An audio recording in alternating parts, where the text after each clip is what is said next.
So we've been learning how to read biblical narrative and showing how the Bible is one unified story.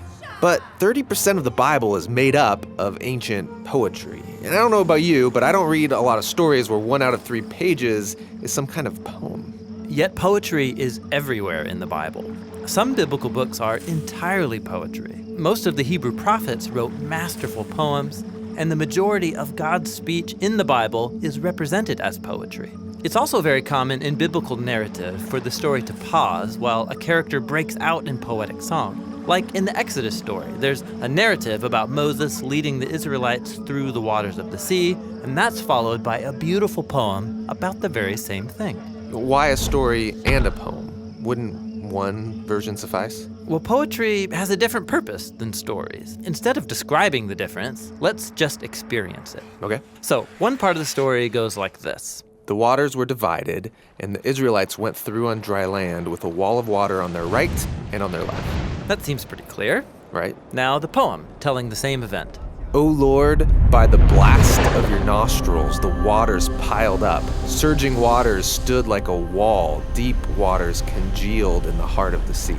Whoa, a wall of surging water, like jello and divine nostrils? This is intense. Yeah, the poem ignites your imagination through the experience of verbal art. And biblical poets did this with a specific set of tools. And that's what we're going to look at, the art of biblical poetry.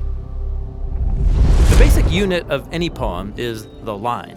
And then many lines are designed together to make a poem. Okay, I'm used to this kind of poem. There's a meter, cadence, bum bum bum bum, bum bum bum bum, and there's rhyme. But poems in the Bible don't work like this. Yeah, biblical poems are what you could call free verse. They don't use meter like some traditions of poetry do, and they don't use rhyme in the same way either. So biblical poems have no order to them. No, they just have a different kind of order. Biblical poems are most basically structured by couplets, 2 short lines that are carefully worded and placed beside each other.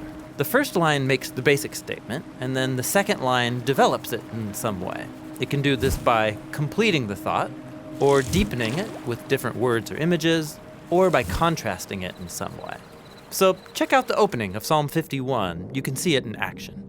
In the first couplet, the poet asks God to show grace and love. But how exactly? In the second line, he requests forgiveness for his failures. Okay, so this couplet is finishing one complete thought. Right. And then the next couplet opens with washing as a metaphor, and then the second line offers a more vivid image, that of a priest in the temple purifying things so they can be in God's presence. Okay, so taking an image and deepening it. Right. And then this third couplet opens with the poet's awareness of his sin deep inside, and that's followed by a description of the sin being outside. It's like it's in public, visible to themselves and other people. So this couplet takes an idea and contrasts it. Exactly. So couplets by nature are a bit repetitive. But the repetitive language forces you to slow down and linger over the feeling and meaning of it all, looking at each idea from more than one angle. And then groups of couplets can come together around one key idea. It's like a diamond with many facets, each line offering a different glimpse into the same core reality.